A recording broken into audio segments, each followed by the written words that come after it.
Hello there, I'm Gildart Jackson, and today on Fireside Reading, we completed chapter 17 of David Copperfield. We read part 2 of that chapter, which concludes the chapter. And at the beginning, David is having tea with the nasty Uriah Heep and his mother, Mrs. Heep. And it's wonderfully described by Dickens how they sort of do a tag team to milk every piece of information out of him, and he, as a young boy, doesn't know what to do, and they're more than a match for him, and get him to talk about everything except his time at Murdston and Grinby. Then, just as David is trying to make an escape, he suddenly sees somebody look in and come in and welcome him, Master Copperfield, and it turns out to be Mr. Micawber, Wilkins Micawber, the man who was sent to debtor's prison, in whose house he lived while he was working at Murdston and Grinby.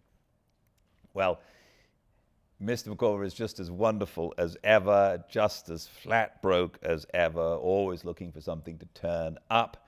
He says way too much to Uriah Heep.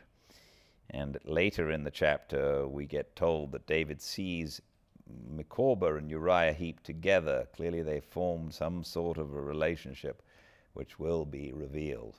Anyway, David and Micawber manage to escape. They go to see Mrs. Micawber, who tells them all of the tribulations about Micawber's life, which turn out that he still can't find a job. Nothing has turned up. He's looking for a job in the coal trade, and he's going back to Pentonville, which is a prison. But, notwithstanding, David says how much he still is fond of Micawber and Mrs. Micawber. More will be discovered, especially this relationship between Micawber and Uriah Heep, which does not bode well. If you join us, we read it every day at 5 Pacific at Fireside Reading on Instagram, and all the chapters are uploaded to the YouTube channel, Fireside Reading. Please come along for this wonderful old story.